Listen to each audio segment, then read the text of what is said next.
박수로 환영해 주시면 감사하겠습니다. 감사합니다.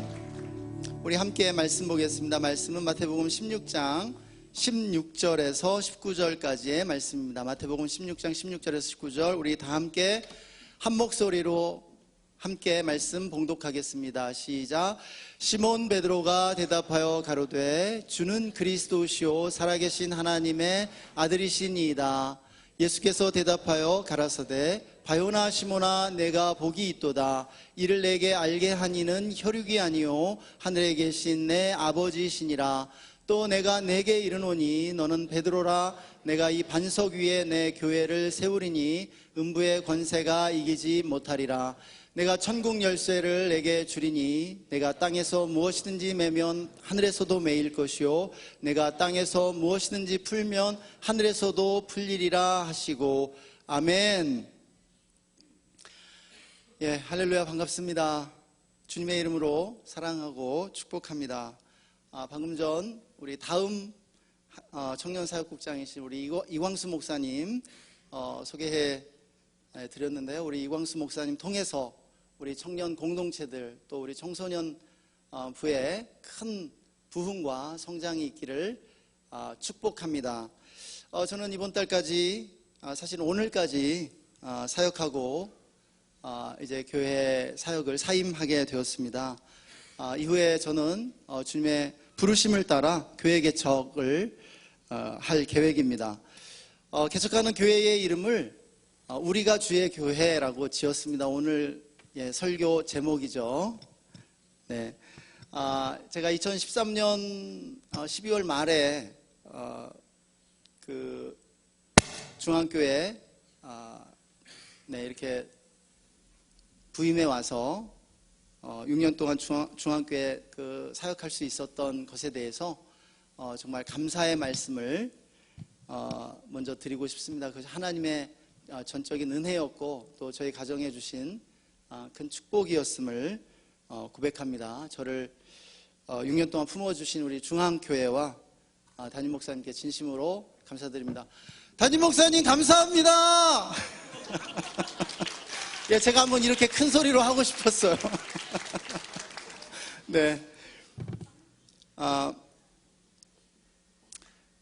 제 인생에 가장 중요한 성경 말씀 여러분에게 소개해드리고 싶습니다. 비전이라는 제목이 붙어있는 요한계시록 7장 9절에서 10절까지의 말씀입니다. 우리 다 함께 한번 읽어볼까요? 2일 후에 내가 보니 각 나라와 족속과 백성과 방언에서 아무라도 능히 셀 수 없는 큰 무리가 흰옷을 입고 손에 종려가지를 들고 보좌 앞과 어린 양 앞에 서서 큰 소리로 외쳐 가로되 구원하심이 보좌에 앉으신 우리 하나님과 어린 양에게 있도다 하니. 아멘. 이 말씀에 그 비전이라고 하는 그 제목이 붙여져 있습니다. 저는 이 말씀을 예수전도단에서 훈련받으면서 배웠습니다. 이 말씀은 예수전도단에서 가장 중요한 말씀입니다. 가장 핵심되는 말씀이고요. 저희가 예수전도단에 가입하면서부터 암송하고 늘 이 말씀을 이렇게 나누었던 그러한 말씀입니다. 이 말씀이 왜 중요한 말씀이냐면 이 말씀이 바로 하나님의 비전의 말씀이기 때문입니다. 랄프 윈터를 비롯한 선교학자들은 선교적 관점에서 볼 때 이 말씀이 성경의 결론이라고 말하고 있습니다. 성경의 결론, 역사의 결론, 성경의 결론이라고 하는 것입니다. 창세기 3장 15절 원시복음에서 아주 중요한 예언이 나옵니다. 여자의 후손으로 오실 예수 그리스도로 말미암아 인류가 구원받으리라는 그 예언입니다. 그 예언이 최종적으로 궁극적으로 완전하게 성취되는 그 장면을 보여주는 것이 바로 요한계시록 7장 9절에서 10절의 말씀입니다. 또 창세기 12장에서 아브라함 언약을 통해서 주님께서 너의 씨로 말미암아 모든 족속이 복을 얻으리라. 너의 씨, 아브라함의 씨로 오실 예수 그리스도로 말미암아 이 세상의 모든 족속들이, 민족들이 구원의 그 복을 얻게 된다라고 하는 그 말씀이 이제 창세기 12장 이후로 점진적으로 성취되고 신약의 교회를 통하여 그리고 2000년 교회 역사를 통하여 성취되다가 이제 요한계시록 7장 9절에서 10절의 말씀에 완전하게 성취될 것을 이 말씀이 보여주고 있다라고 하는 것입니다. 저는 진정으로 이 말씀을 믿었습니다. 그리고 진정으로 이 말씀에 헌신해 왔습니다.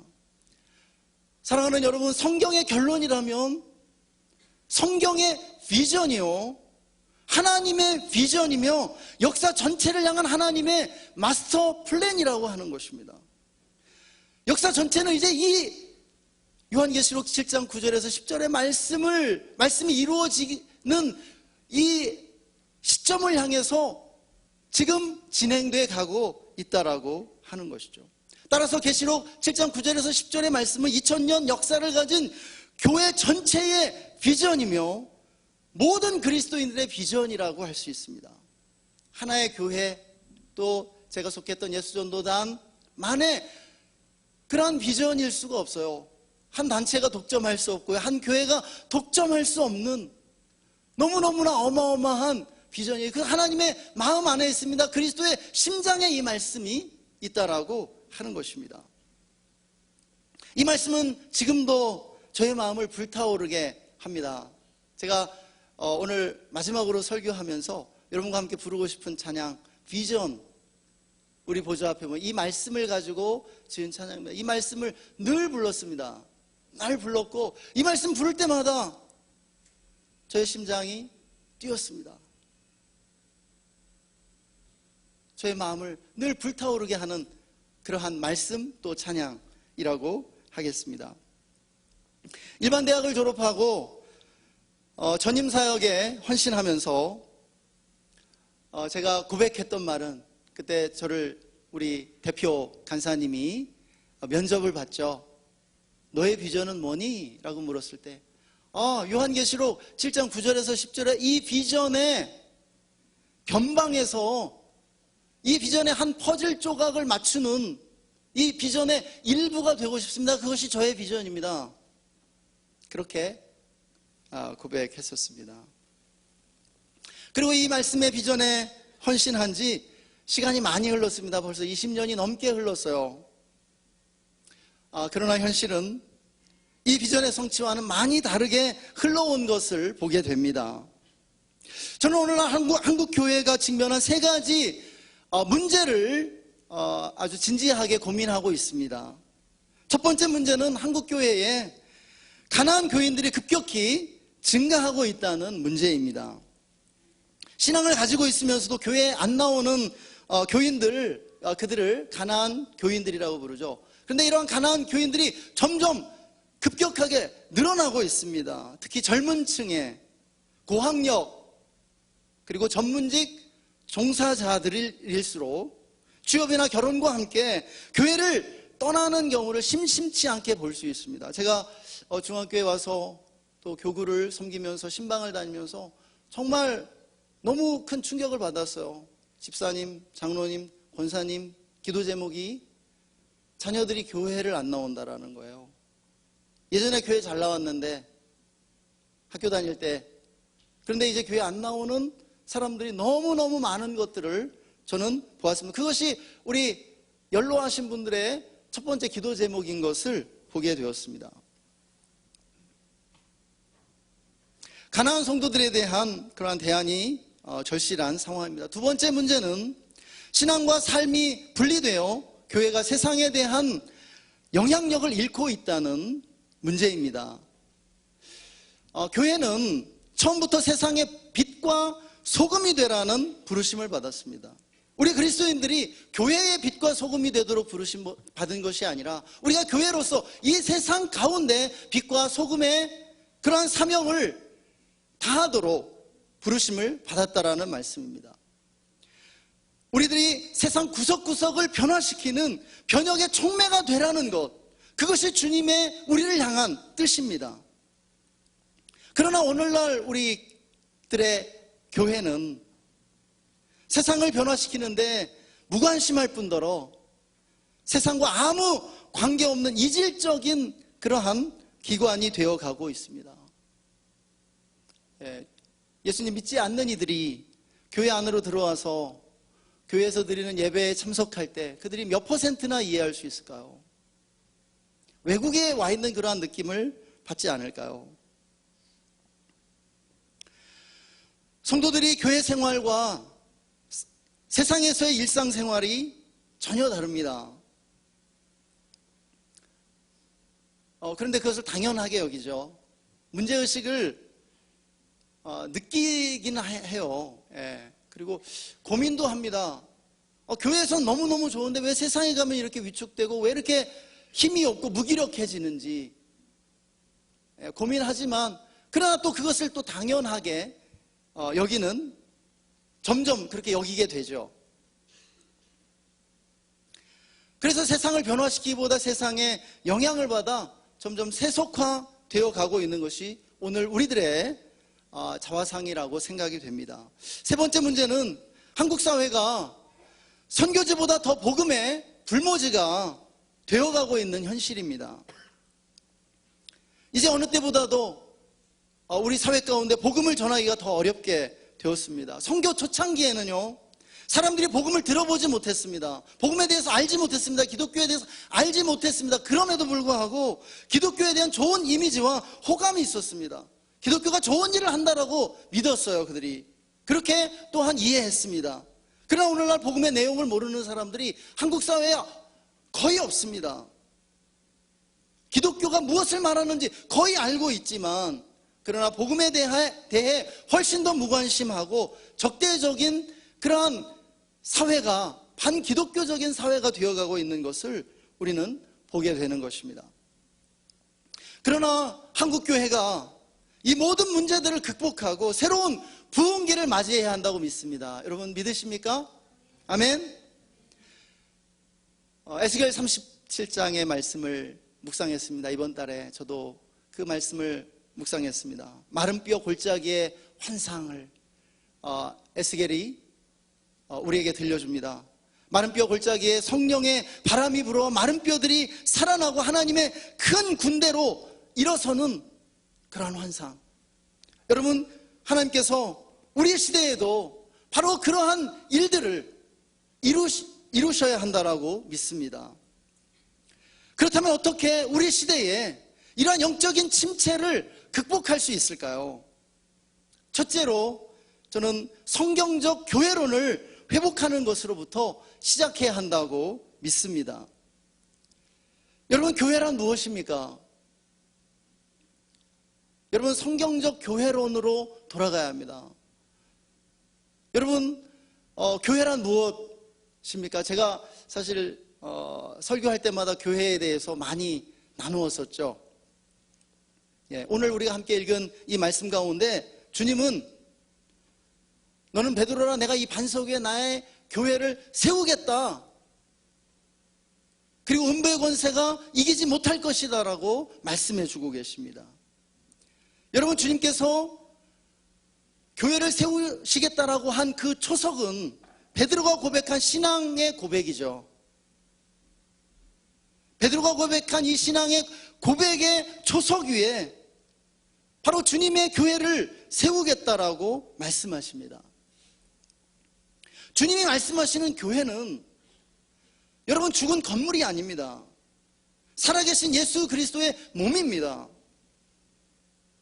여러분, 교회의 생명이 예수 그리스도이심을 믿으십니까?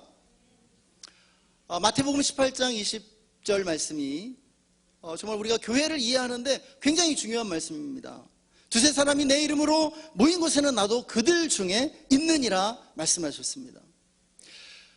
사랑하는 여러분, 교회를 교회되게 하는 가장 중요한 요소는 예수님의 임재입니다. 예수님의 임재. 예수님의 임재보다도 교회에 있어 더 중요한 것이 없습니다. 교회는요, 예수님의 임재라고 그렇게 정의할 수도 있겠어요. 예수님의 임재가 교회의 생명이 되시는 것이에요. 교회를 유기체라고 부릅니다. 유기체는 생명을 말하는 것이죠. 생명을 가진 그러한 생명체입니다. 생물이에요. 어떻게 교회가 생물이 됩니까? 어떻게 이러한 우리의 모임이 생명을 가질 수가 있습니까? 예수님이 임재하심으로 그 예수님의 생명을 받는 것이에요. 그런데 예수님께서 어디에 임재하신다라고 말씀하십니까? 두세 사람이 내 이름으로 모인 곳에.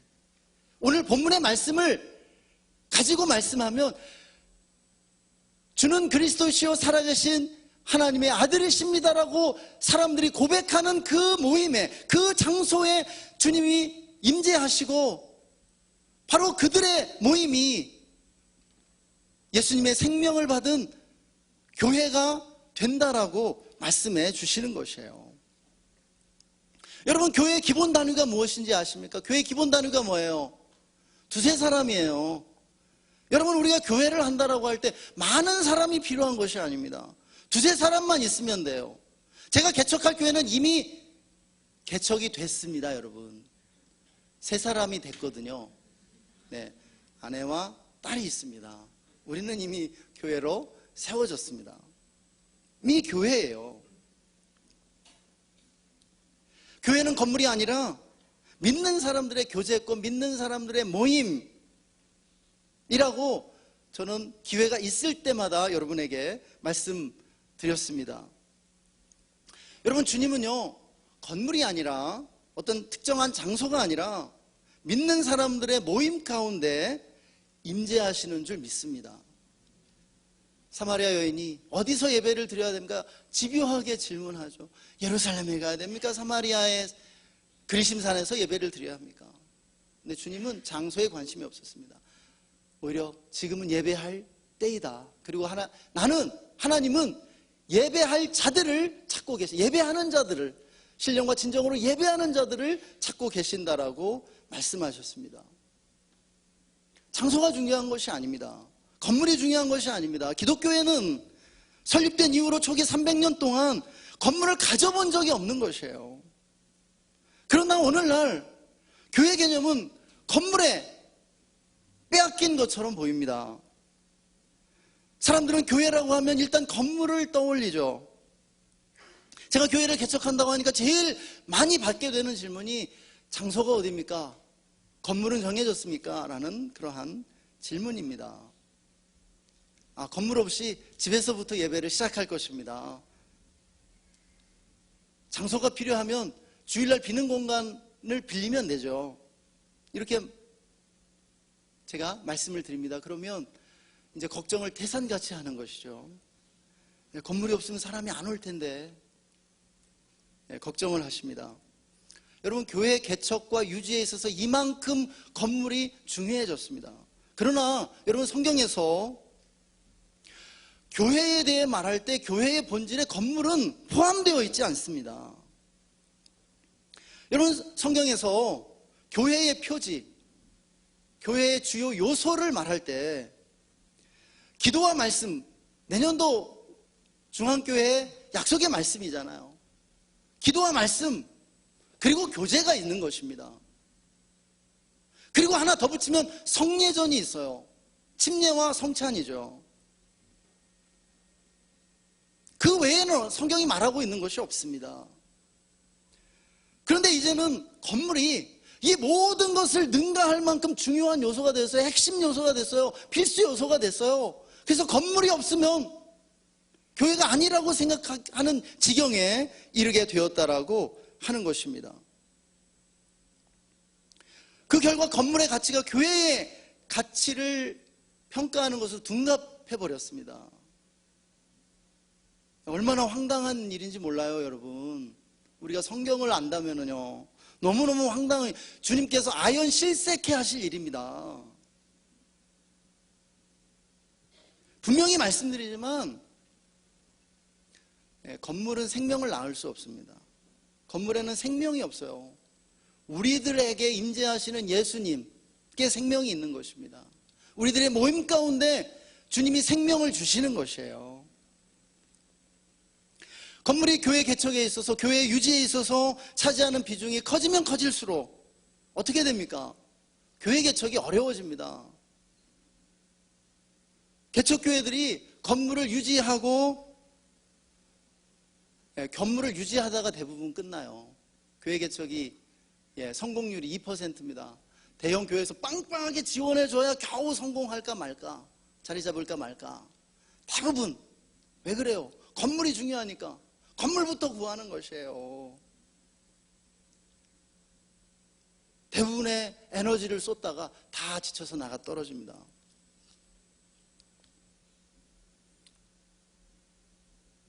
그리고요, 이 건물이 있게 되면 사람들이 이 건물에 영향을 받게 돼요. 건물의 힘이 굉장히 세거든요.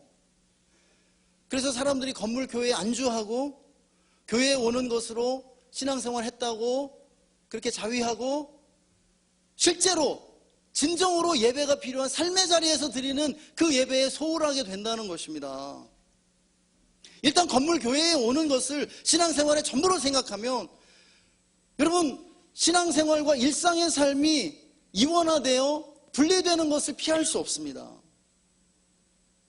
그런데 신앙생활은 그런 것이 아닙니다. 사랑하는 여러분, 착각하시지 말기 바랍니다. 우리가 교회에 오는 것은요, 신앙생활의 시작일 뿐입니다. 교회에서 드리는 예배는요, 삶의 예배를 드리기 위한 출발점이에요. 우리의 찬양들이 그것을 이미 가르쳐주고 있잖아요.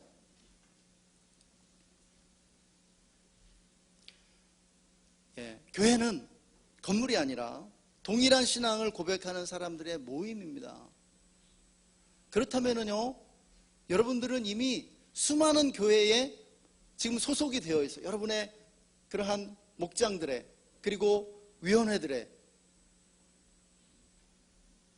여러분의 그 교제권이 이미 교회라고 하는 것이에요. 정기적인 그러한 모임들이요. 자, 둘째로 우리에게 필요한 것은 만인제사장의 교리를 회복하여 우리 모든 성도들이 교회 개척자가 되어야 한다는 것입니다. 여기서 다시 한번 교회에 대한 비성경적인 오늘날의 오해와 우리는 마주쳐야 합니다.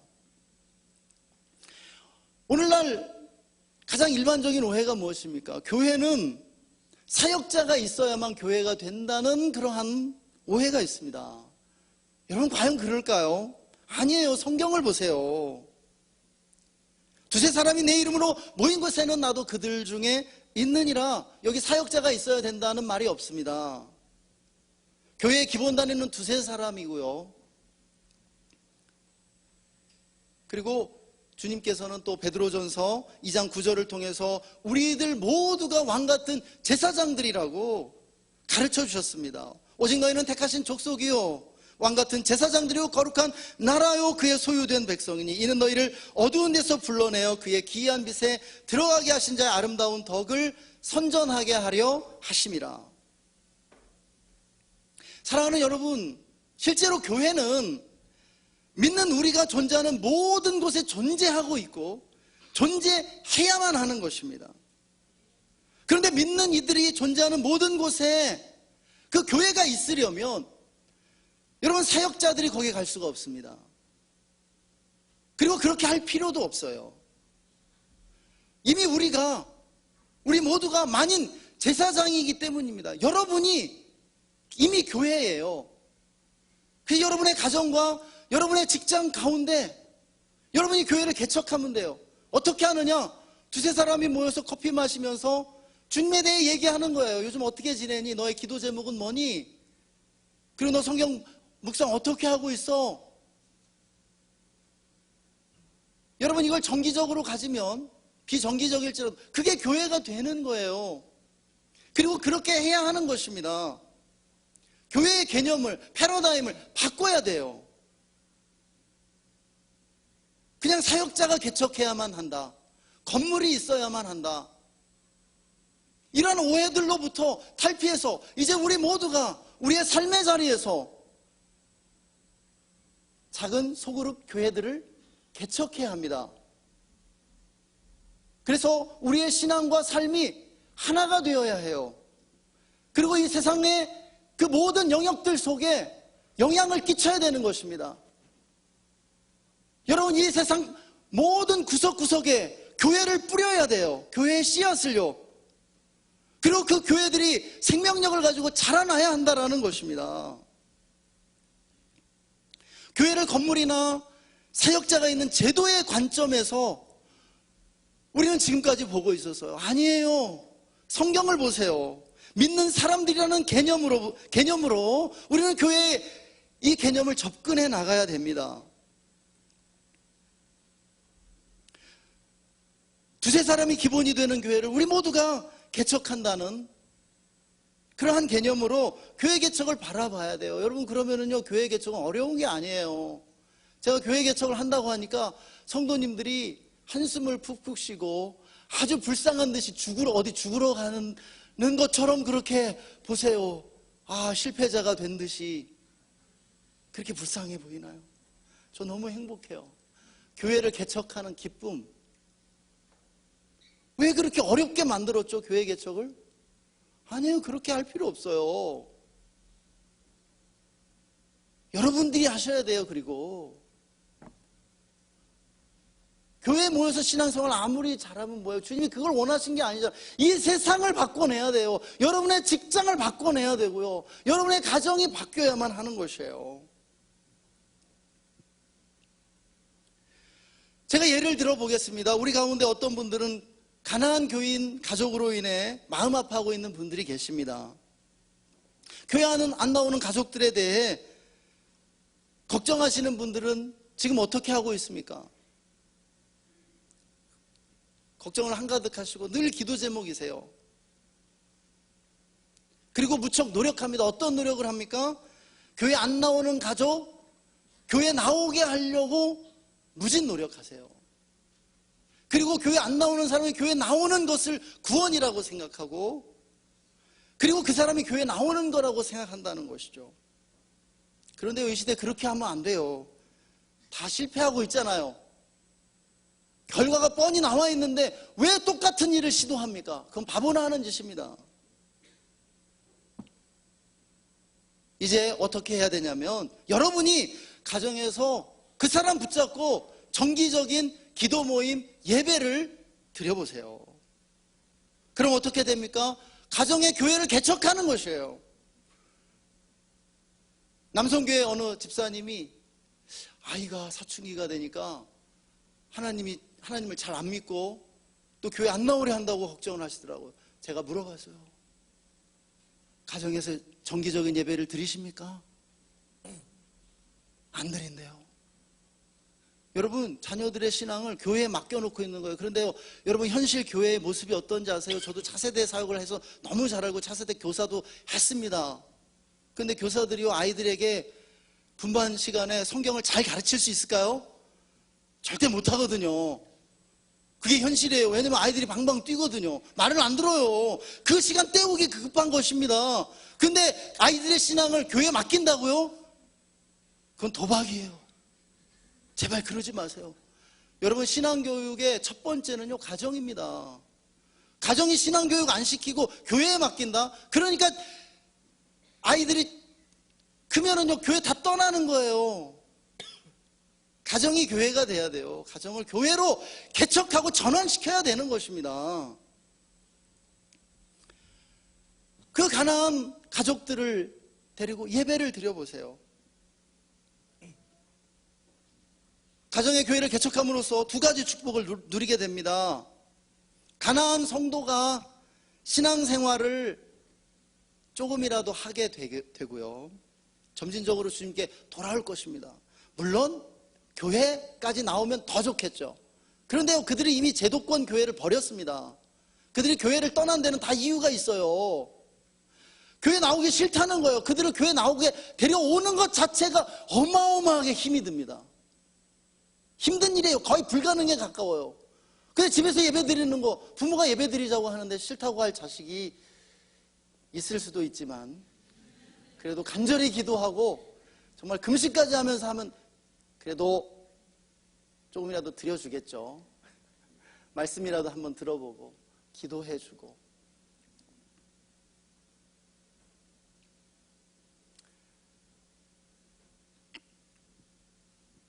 그리고 가정이 교회가 됨으로써 신앙 안에서 더욱 하나 되고 연합하게 되는 그러한 축복이 임하게 된다는 것입니다. 그러나 이러한 교회를 가정에만 국한해서는 안 됩니다. 많은 분들이 제가 가정에서 예배를 시작하는 것으로 교회를 개척한다니까 가정교회냐고 자꾸 물어보세요. 절대로 가정교회 아닙니다. 절대로 가정교회 아니거든요. 가정교회라고 오해하지 마세요. 가정의 틀에 매이지 않아요. 절대 매이지 않습니다. 가정만 교회가 돼야 한다고 말하는 게 아니에요. 여러분, 믿는 자들이 들어가는 직장과 들어가는 모든 곳에 교회를 개척해야 한다라고 말하는 것이에요. 우리의 동료들, 우리의 친구들, 친척들, 지역 이웃과 동료들 가운데 믿는 이들의 모임, 바로 교회를 개척해야 합니다. 진짜 교회를요. 제도적인 교회가 아니라 우리의 가정과 직장과 인간관계만 우리가 존재하는 모든 곳에 교회를 개척하고 그것을 복음의 진리로 변화시켜야 참으로 세상을 바꾸게 된다는 것이에요. 그런데 오늘 우리는 그렇게 하지 않아요. 교회라는 장소에만 모이면 그만일 뿐이라고 생각하죠. 그리고 교회라는 이 장소에 모이는데 급급합니다. 주일날 한번 모이는 것에 정말로 급급한 분들이 많아요. 우리 청년들 정말 훈련을 많이 받아야 됩니다. 우리 이광수 목사님 훈련의 전문가시니까 제발 훈련 좀 받으세요.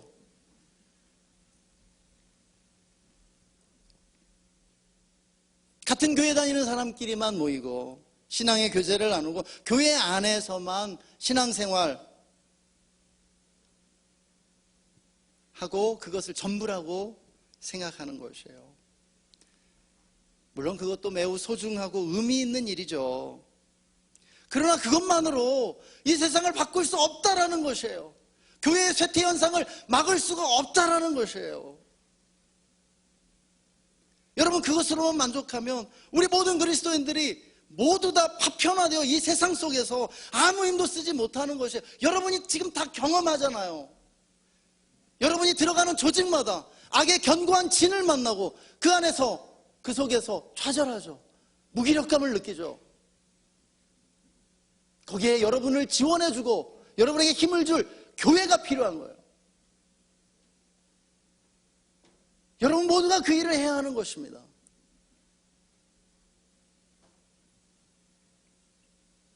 내가 실제로 존재하면서 대부분의 시간을 보내고 있는 곳, 직장과 가정과 친구들의 그 모임이죠. 그곳에 교회를 개척하시기 바랍니다. 그렇게 할 때 우리가 실제로 세상을 변화시키는 변혁의 촉매가 될 수 있습니다. 빛과 소금의 사명을 감당할 수 있게 된다는 것이에요. 마지막 세 번째로 이제 우리 성도들을 많이 불러 모으는 교회로부터 흩어지기 위해 모이는 유기적 교회로 전환해야 할 줄 믿습니다. 현대 교회의 초점은 교회 건물의 신자들을 많이 불러 모으는 것이 되고 있습니다. 굉장히 안타까운 현실이에요. 그것이 교회 성장이 됐고 그것이 마치 교회의 사명인 것처럼 둔갑해버렸어요. 얼마나 통탄할 일입니까? 그러나 교회의 사명은 많은 사람들을 모으는 것에 있지 않고 성도들의 이 세상 속 삶의 현장으로 들어가 빛과 소금의 사명을 수행하도록 파송하는 데 있는 줄로 믿습니다. 여러분들 파송받기 위해 이 자리에 있는 것이에요. 원래 그 예배라고 하는 라틴어가 바로 그러한 의미가 있습니다. 예. 미션의 의미를 가지고 있어요. 예. 미토로부터 미사가 왔어요. 카톨릭이 미사라는 예배 용어를 지금 쓰고 있어서 우리가 다른 말로 바꿨는데 사실 이 미사가 예배 용어입니다. 미사가 무슨 뜻이에요? 미토, 보낸다라는 뜻이에요. 보내주는 거예요. 예배는요, 보내주는 것입니다, 여러분들을. 성경이 말하는 교회는 이 세상 속에 하나님의 나라를 건설하는 사명을 수행하는 예수님의 화신입니다. 살아있는 예수님의 화신이 되어야 돼요. 교회가 예수님의 살아있는 임재를 드러내기 위해서는 세상 속으로 들어가 섬기고 변화시키는 그러한 모임이 되어야 되는 것이에요. 그런데 이 교회의 사명을 효과적으로 수행하기 위해서는 교회가 더욱 유기적이 되지 않으면 안 된다는 것입니다. 유기적이 되어야 돼요. 제가 말씀드렸죠. 유기체라고 하는 것은 생물이라고, 생명체라고. 그런데 유기적이 된다는 이 말은 또 어떤 의미가 있냐면 예수님의 생명을 가진 생명체로서 증식해 나가야 한다는 그러한 뜻이 있습니다. 여러분, 생명의 가장 본질적인 특징이 무엇입니까? 번식입니다. 번식. 증식해 나가는 것이에요. 낳는 것입니다. 이것은요, 하나의 교회가 무한대로 성장하는 것을 말하는 것이 아니에요. 하나의 교회가 계속해서 증식하고 배가해 나간다라고 하는 것은 하나의 교회가 둘이 되고 두 개의 교회가 네 개가 되고 네 개의 교회가 8개가 되는 이러한 식으로 기하급수적으로 증가해 가는 것을 말하는 것이에요. 왜냐하면 이것이 생명의 본질입니다. 세포분열처럼. 생각해 보세요. 1, 2, 3, 4 이런 식으로 늘어나는 건 산술급수적이라고 합니다. 그러나 1, 2, 4, 8, 16, 32, 64 이런 식으로 배가 되는 것을 기하급수적이라고 해요. 그런데 여러분, 교회가 이렇게 기하급수적으로 증식해 나가야 한다는 것입니다. 어떻게 이런 일이 일어날 수 있죠? 제가 한번 설명해 보겠습니다. 우리 모두가 주님의 교회입니다. 교회라면 우리가 존재하는 모든 곳에 이미 교회가 있어요. 가정과 직장 혹은 지하철역과 카페와 사람들이 모이는 모든 곳에 교회는 존재하고 있는 것입니다. 우리 모두가 움직이는 교회거든요. 그런데 우리가 교회를 바로 우리의 삶으로부터 멀리 떨어진 특정 장소가 아니라 우리가 실제로 생활하는 모든 곳에 교회를 개척한다고 생각해 봅시다. 저 같은 사역자뿐만 아니라 여러분 모두가요.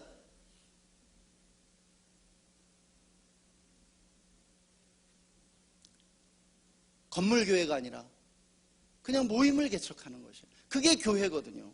그게 교회 개척이거든요. 두세 사람이 기본 단위인 그러한 교회들을, 소모임을 여러분이 여는 것입니다. 만드는 것이에요. 여러분, 만약에 저뿐 아니라 여러분 모두가 그러한 일에 나서기 시작한다면 교회가 기하급수적으로 증식될까요? 안 될까요? 됩니다. 됩니다. 교회가 세상을 뒤덮게 돼요. 그리고 이 세상에 실제로 영향을 끼치게 될 거예요. 여러분에게 지난해 세븐마인드 몰더스에 대해서 말씀드렸죠.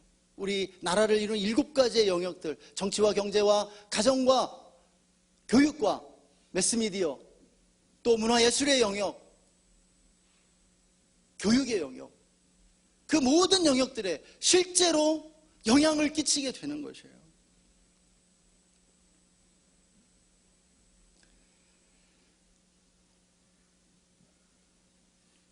그렇다고 해서 제가 주일 교회를 부정하는 것이 절대로 아닙니다. 여러분, 주일 교회가 또 필요해요. 필요합니다. 그래야 그 작은 교회들, 실제로 이 세상의 모든 영역 속에 존재하고 여러분들이 개척할 그 교회들을 지원하고 힘을 주죠. 능력을 부여해 주죠. 저는 그러한 센터 처치를 섬기고 또 이러한 유기적 교회들을 온 세상에 퍼뜨려 나가는 그러한 비전을 가지고 교회를 개척하고자 합니다. 이제 말씀을 맺겠습니다. 제가 개척할 교회가 우리가 주의 교회인데요. 기도해 주시기 바랍니다. 저는 이미 아무도 콜링하지 않았고 또 우리 가운데 어느 누구도 데리고 나가고 싶은 마음이 정말 없어요.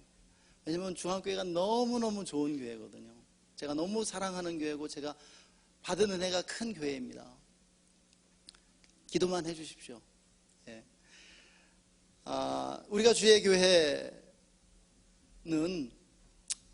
바로 정말 삶의 영역 속에 실제로 세워질 그러한 작은 교회들을 성도들이 살아가는 삶의 각 영역에 개척된 교회들의 네트워크가 될 것입니다. 그런 네트워크를 저는 세우고자 하는 것입니다. 그리고 그 작은 교회들을 지원하고 돕는 교회로서 저는 우리가 주의 교회를 개척하고자 합니다. 모든 것은 주님의 역사에 달려있죠. 제가 뭐 이렇게 호언 장담한다고 정말 잘 될지, 제 안에는 믿음이 있어요. 저보다 믿음이 좋거든요. 그러나 저는 상당히 믿음이 작은 자입니다.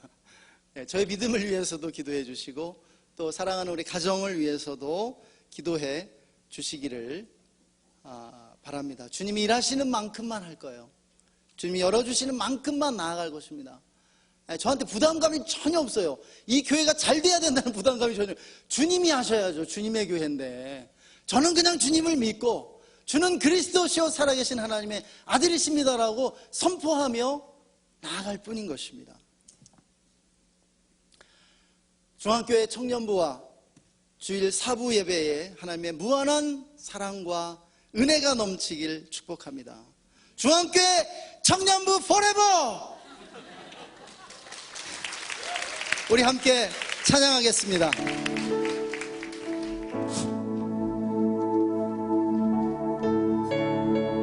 나는 믿네. 우리 함께 찬양했으면 좋겠습니다.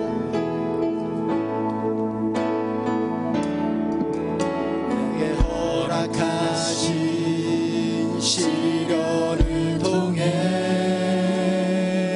나의 믿음 더욱 강하게 자라나고 험한 산과 골짜기 지나는 동안 주께 더 가까이 나를 이끄시네.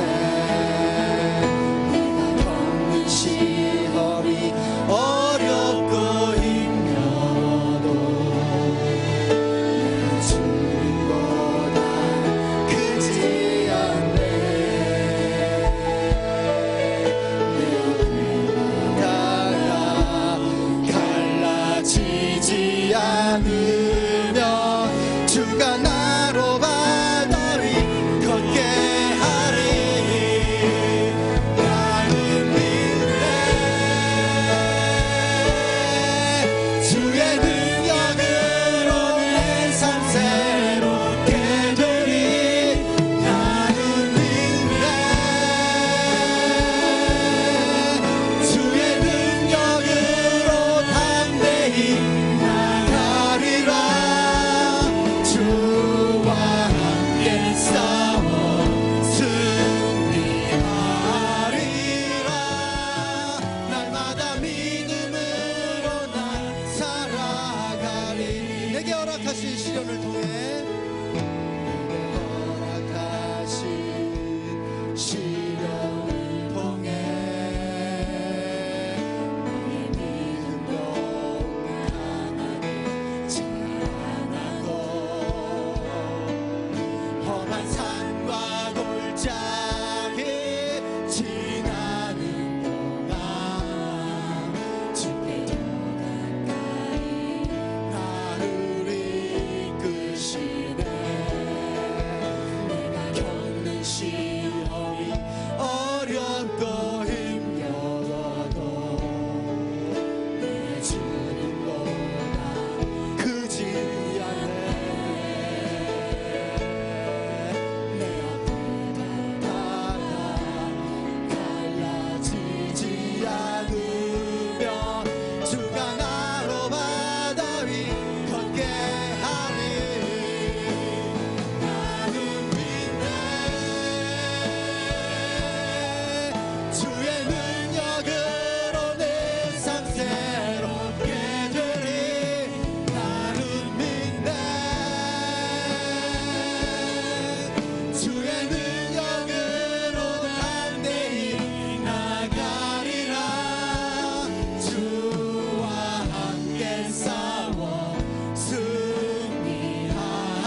함께 기도하시겠습니다.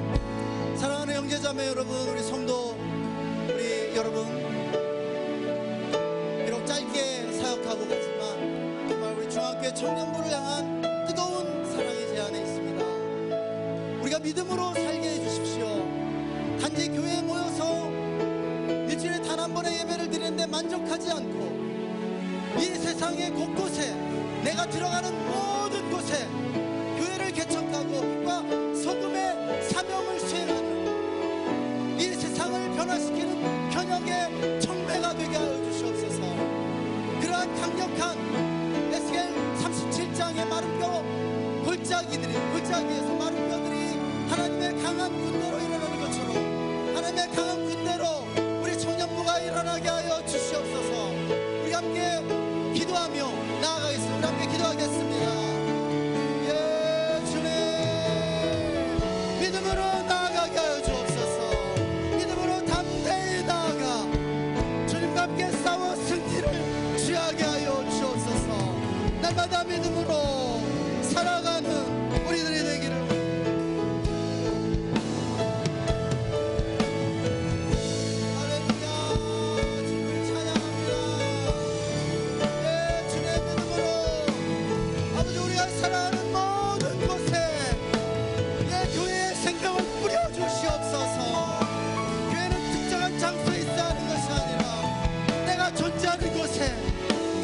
필요함을 고백합니다. 아버지, 이 세상의 누룩이 되어 이 세상을 변화시켜 나갈 수 있도록 예, 주님, 우리 모두가 움직이는 교회가 되게 하여 주옵소서. 아멘. 네, 오늘 통해서 사역을 마치면서 여러분과 꼭 함께 부르고 싶었던 찬양 함께 부르기 원합니다. 바로 저의 마음을 항상 불타오르게 만드는 비전의 찬양입니다.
아무라도 능히 셀 수 없는 큰 무리가 흰옷을 입고 손에 종려가지를 들고 하나님 앞과 어린 양 앞에, 보좌 앞과 어린 양 앞에 서서 이르되 구원하심이 보좌에 앉으신 하나님과 어린 양께 있도다. 아멘. 그날에 모든 나라와 족속과 백성과 방언이 주께 나와 예배할 것입니다. 예배를 통해 역사는 완성될 것입니다.